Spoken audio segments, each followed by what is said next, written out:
শোনো শোনো শোনো সবে শোনো দিয়া মন, আজ আমি রেঁধেছি পনির পোস্ত করে যতন। আজ বানাবো পনির পোস্ত। পনিরগুলোকে কিউব সাইজে কেটে নেব। কড়াইয়ে পরিমাণ মতন সর্ষের তেল গরম হতে দিয়েছি। তেলটা হালকা গরম হয়ে গেছে, আমি পনিরগুলো ছেড়ে দেব। পরিমাণ মতো নুন দিয়ে নিলাম। পরিমাণ মতো নুন দিয়ে একটু গরম জল করে নিচ্ছি। পনিরগুলোকে ভাজা করে এই জলের মধ্যে উঠাবো। আমার পনিরগুলো ভাজা হয়ে গিয়েছে, নামিয়ে গরম জলের মিশ্রণটার মধ্যে রেখে দেবো। পনির পোস্তর জন্য আমি পরিমাণ মতন পোস্ত নিয়ে নিয়েছি, সেটাকে গরম জলের মধ্যে ফুটিয়ে নেব। পোস্তটা আমি মিক্সার গ্রাইন্ডারে বেটে নেব, তাই এই প্রসেসটা করা।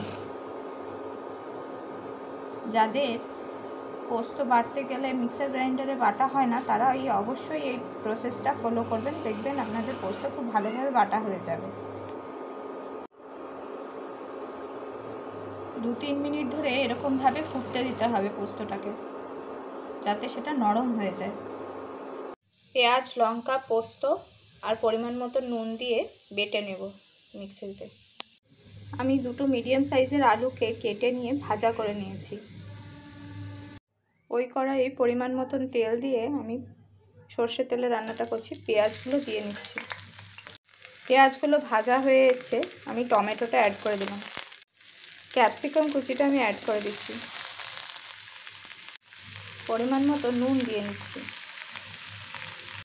পরিমাণ মতন Kashmiri red chilli powder add করে নিলাম। মশলাটা ভাজা ভাজা হয়ে গিয়েছে, আমি পনির আর আলুটা দিয়ে নিচ্ছি।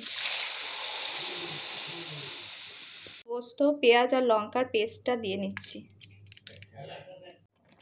পরিমাণ মতন জল অ্যাড করে দিয়েছি, আর 2-3 মিনিট ফুটিয়ে নিয়ে নামিয়ে নেব। রুটি, ভাত, পরোটা সবের সাথেই আপনারা এটা ট্রাই করে দেখতে পারেন। কথা দিলাম সবার খুব ভালো লাগবে।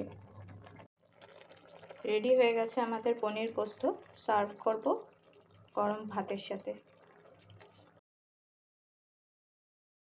এরমভাবে একবার পনির পোস্ত ট্রাই করে দেখুন, কথা দিলাম সবার খুব ভালো লাগবে।